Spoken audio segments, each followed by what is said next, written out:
But the most casualties were at a concert hall not far from where that restaurant was. A concert had just begun there by the American band Eagles of Death Metal when gunshots rang out. A huge venue with a capacity of 1,500 people, obviously on a crowded Friday night. They had just sung 6 songs when they heard automatic gunfire and the chaos began.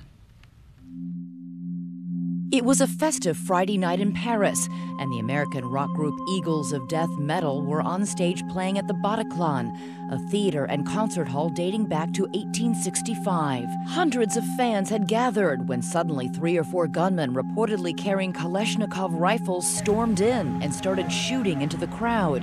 The drummer later told his brother what they saw from the stage. He said they were playing about 6 songs into the show. I heard automatic machine gun fire. It was so loud, it was louder than the band, and they all kind of hit the stage floor. They saw men with machine guns just kind of shooting at anything and everything. There was a door, I guess, back of the stage that led to a street, and they flew out the back door. Witnesses reported that the shooting and slaughter continued for 10 minutes, some escaping as the killers stopped to reload.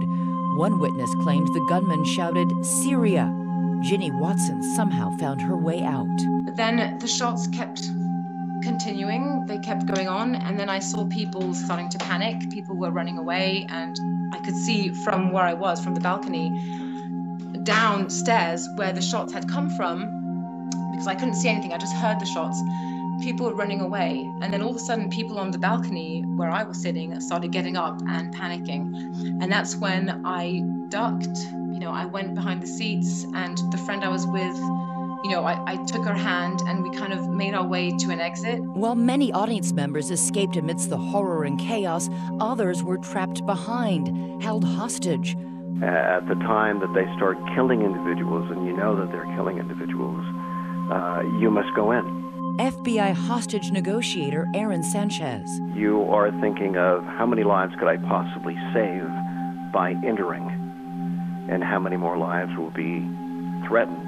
Just after midnight, French special forces assaulted the theater, overpowered and killed the gunman in a burst of gunfire and explosions.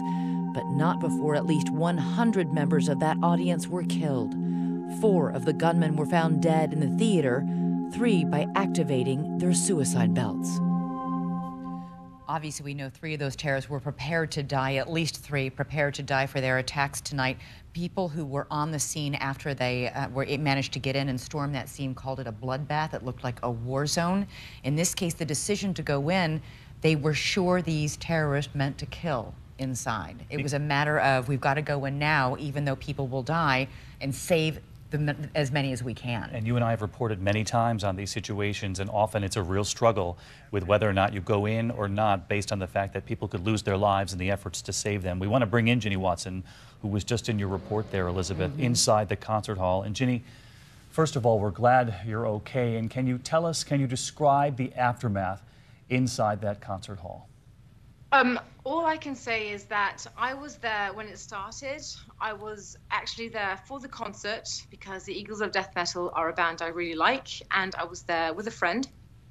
And we were in the middle of the concert, and all of a sudden, this huge shootout started, and it was quite a high-pitched shootout. Myself, never being in a shootout in my life, I actually thought it was a joke. I thought the band was like playing a joke on us, and I didn't believe it at first. But then I saw people screaming, and I was on the first floor of the venue. I wasn't down on, at the bottom. So I heard all the shots, and they were consistent. There were a lot of shots, and they didn't stop. And that's when I realized maybe we have to leave. And with my friend, I took her hand, and we ducked, we hid behind the seats, and we managed to, slip away through the safety exit that was near to where we were. There was a panic, but we managed to escape in the street. But there were people harmed, people were wounded, there was blood, people had bullet wounds in their legs. It wasn't nice. We heard one eyewitness who was also in that theater with you, in that stadium, in that concert hall with you, describe how the gunmen were going down and executing people one by one. Did you see anything like that?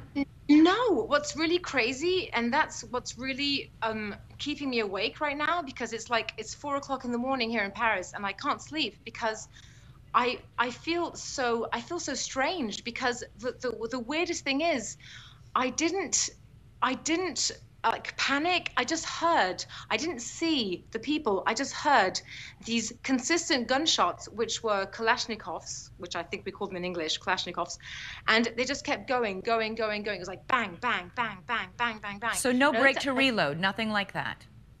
Sorry? No break to reload. They just kept consistently firing over and over. They just kept firing. They just kept firing, and they were downstairs. It was obvious that we were on the first floor in the balcony, which we call le balcon in French, and it was obvious they were underneath.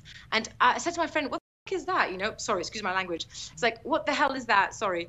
And she was like, "I don't know." And we didn't take it seriously. But then all of a sudden, everybody started panicking, and that's when we realized that it was serious, and that those shooters were actually, you know, coming up to the first floor as well. And I don't know how.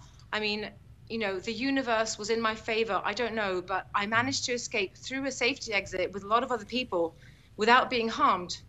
And, you know, I crossed paths with people who were wounded. I saw a girl who had a bullet wound in her thigh.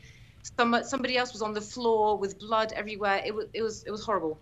You know, Ginny, there have been reports that the gunmen, the attackers, were shouting as they were inside that concert hall. I'm curious, did you hear them shouting anything along with all that gunfire? And we have not seen any images from inside the theater, nor, quite frankly, do we really want to. But can you tell us how many people you think they might have been able to get to before the SWAT teams rushed in? I don't think anybody could have been filming at that particular time, because nobody wants to be filming that. The main energy, the main flow was to get the hell out of there. I didn't hear anything because I was, like I say, I was on the first floor, so I didn't hear anything. I didn't hear anything. I didn't hear any religious things, nothing. No, I didn't hear anything like that. All I know is that people were firing Kalashnikovs and that we had to get out. And was it pandemonium to get out? I mean, were people just, I mean, how was this? Yeah, it was and it wasn't. It was like people were panicking, like a lot of people were crying and stuff, and it was a bit of a panic, but it wasn't like, you know, when people get trampled, it wasn't like that. Like I didn't feel trampled. I didn't feel squashed.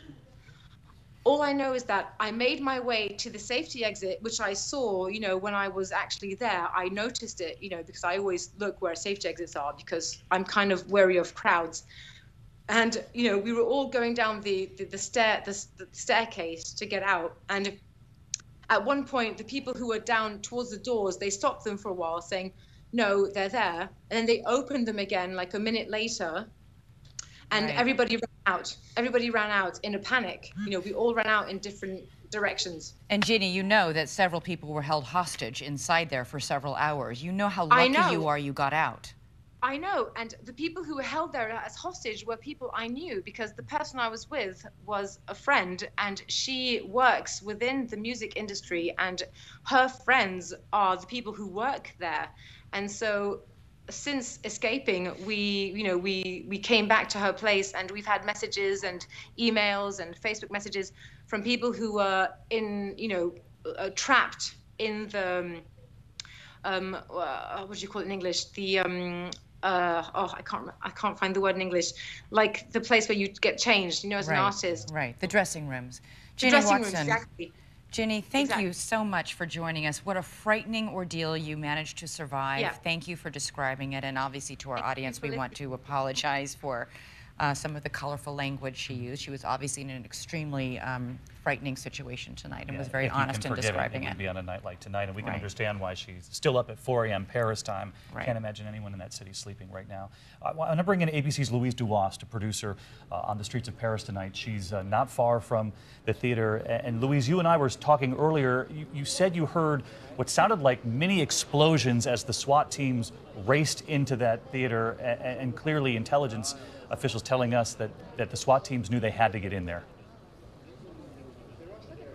That's correct. I heard about 12 loud bangs, and shortly after, ambulances rushing towards the theater.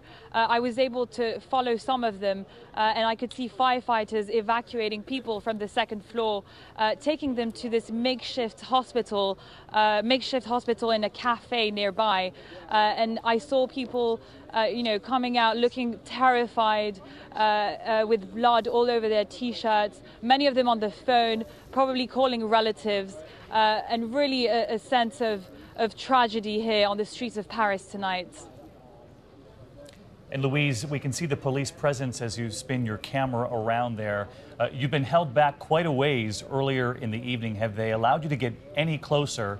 And have you had any information from authorities there about what remains inside that concert hall? Obviously authorities fearing this death toll could go much higher. Do we know anything about the people who were targeted inside? Well, following the terrorist attacks on the Charlie Hebdo magazine in January, police here are extremely careful, and so they've closed the whole neighborhood, and journalists, citizens, no one is allowed to get any closer to the theater. So no information at this stage on what is happening exactly right now. We did see, however, some buses early on taking all the people that have been evacuated to a nearby hospital to be taken care of over there. But definitely a lot of security on the streets of Paris tonight. All right, ABC's Louise Dubois.